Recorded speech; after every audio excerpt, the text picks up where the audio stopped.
Hi කොහොමද මගේ යාළුවනේ අද මගේ වීඩියෝ එකකින් ගේන්න හිතුවේ අවුරුදු දවස් වලට මම ලෑස්ති වෙන විදිය මේ වීඩියෝ එක ගේන්න චුට්ටක් පරක්කු වුණා. ඉතින් ඉස්සෙල්ලාම මම කරේ මේ ෆ්‍රිජ් එක අස් කරපු එක බලන්න ගොඩක් හැදි වෙලා මම අර බබත් එක්ක තනියම වැඩ කරගන්න හින්දා හැමදාම වගේ මට ෆ්‍රිජ් එක අස් කරගන්න වෙලාවක් නැති වෙනවා.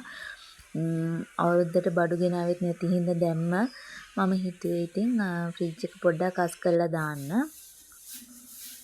ඉස්සෙල්ලාම මම මේක ඇතුලේ තියෙන බඩු ටික එළියට අරගෙන ලෑස්ති කරගන්න තමයි අස් කරගන්න තමයි බැලුවේ. ඉතින් බබා නිදා ගන්න අතරතුරේදී තමයි මට මේ වැඩ කරන්න වෙන්නේ. මොකද එයා හැරලා ඉන්න වෙලාවට පොඩ්ඩක්වත් එයාගේ ළඟින් මට අයින් වෙන්න දෙන්නේ නැහැ. ඉතින් දවසම එයාගෙත් එක්ක ඉන්න වෙනවා. ඉතින් එයා නිදා ගන්න පැයක දෙකද ඉතින් මට ඒ වෙලාව තමයි මගේ වැඩ කරගන්න පුළුවන්.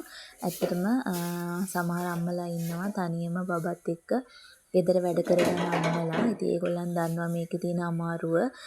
කවුරු මොනවා කිව්වත් තනියෙන් බබෙක් බලා ගන්න අම්ම කෙනෙක්ට හැමදේම බැලන්ස් කරගන්න අමාරුයි. පොඩි පොඩි අතපසු වීම වෙනවා. ඉතින් මේකත් මගෙන් වෙන එක්තරා අතපසු වීමක් තමයි. මොකද මට ෆ්‍රිජ් එක හරියට සුද්ධ කරගන්න වෙන්නෙම නැහැ. අනික මං ඉන්න පැත්තේ කියන්නේ අපේ ගෙදර තියෙන්නේ හැම අවුරුද්දෙම ගම් වතුරෙන් යට වෙන පැත්තක. ඉතින් අපේ මහගෙදර මගේ මහත්තයාගේ මහගෙදර තට්ටු දෙකේ ගියක්. ඒකේ අපි පහළ තට්ටුවේ තමයි මායි මහත්තයයි බබයි ඉන්නේ.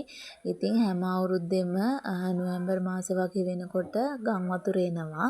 ඉතින් ඒ නිසා හැමදාම ඉතින් මේ මාසෙට පහළ තියෙන බඩු ඔක්කොම උඩ තට්ටුවට දාන්න ඕනේ. ඉතින් එතකොට හරි කරදරයි. දැන් මේකත් ඒ වගේ උඩ තට්ටුවේම තිබිලා මේ ළඟකදී තමයි අපි පහළ තට්ටුවට ගත්තේ ෆ්‍රිජ් එක. ඉතින් එතකොට මට උඩ තට්ටුවේ තිබ්බ හින්දා අස් කරන්න ඕනෙත් නැහැ.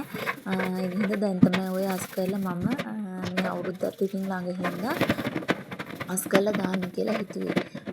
ඔයගලන්ට දකින්නත් ඇති ෆ්‍රිජ් එක තියෙන තැන බිම අපාට වෙලා තියෙනවා. ඉතින් හැම අවුරුද්දෙම ගම් වතුර වලට අපි මූණ දෙනවා.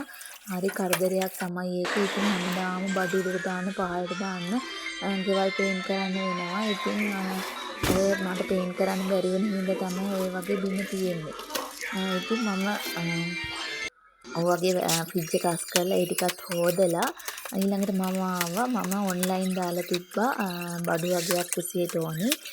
අපිට අර ගම් වතුර එන හින්දා බඩු දාලා තියන්න බකට් ටිකක් මට අවශ්‍ය වෙලා තිබ්බා. ඒ වගේම බබාගේ බඩු කුසියේ බඩු දාන්න රැක් වගේකුත් මට අවශ්‍ය වෙලා තිබ්බා. මම මේ ටික ඔන්ලයින් තමයි ගෙන්න ගත්තේ. ඇත්තට මේ ටික වැඩි ගාණක් වුණත් නෑ ඔෆර් එකක් දාලා තිබ්බේ. ඒකෙන් තමයි මම ගෙන්න ගත්තේ. ඔයගලන්ට ඕනි අය ඉන්නවා නම් මේ පේජ් එකේ ඇත්තටම ගොඩක් අඩුවට බඩු තියෙනවා. මම ඕනනම් ඕනි අය මට කමෙන්ට් එකක් දාන්න. මම මේ පේජ් එකේ Facebook පේජ් එකේ නම ඔයගලන්ට දාන්නම්. මේ විදිහට මම රාක්ක 3කුයි බකට් 4කුයි තමයි මට විදියට ගෙන්න ගත්තේ.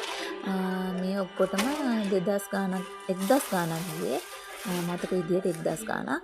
ඉතින් හරි ලාභයි ඔෆර් එකක් තිබ්බ හින්දා මම ගත්තේ.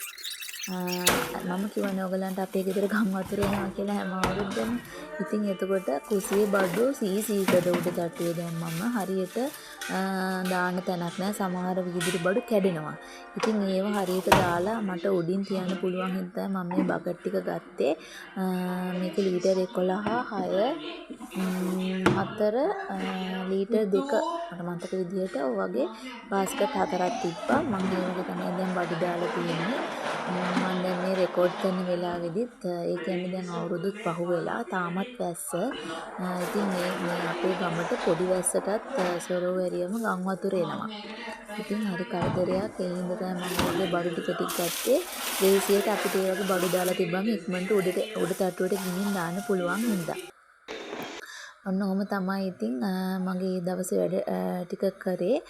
බබා නිදාගෙන ඉන්න හින්දා ඉතින් ටක් ගාලා ලේසි වුණා මේක කරගන්න. වාඩි වෙලා කන්න. ඊට පස්සේ බබා හැරුණාට පස්සේ ඔන්න දැන් එයාත් එක්ක සෙල්ලම් කරලා තමයි මේ ඉන්නේ. ඉතින් අපි තවත් වීඩියෝ එකකින් හමු වෙමු. මම මේ චූටි වීඩියෝ ක්ලිප් එකක් අද ගෙනාවේ. ආයෙ වීඩියෝ එකකින් හමු වෙනකන් ඔයගලන් සියලු දෙනාටම සුබ දවසක්.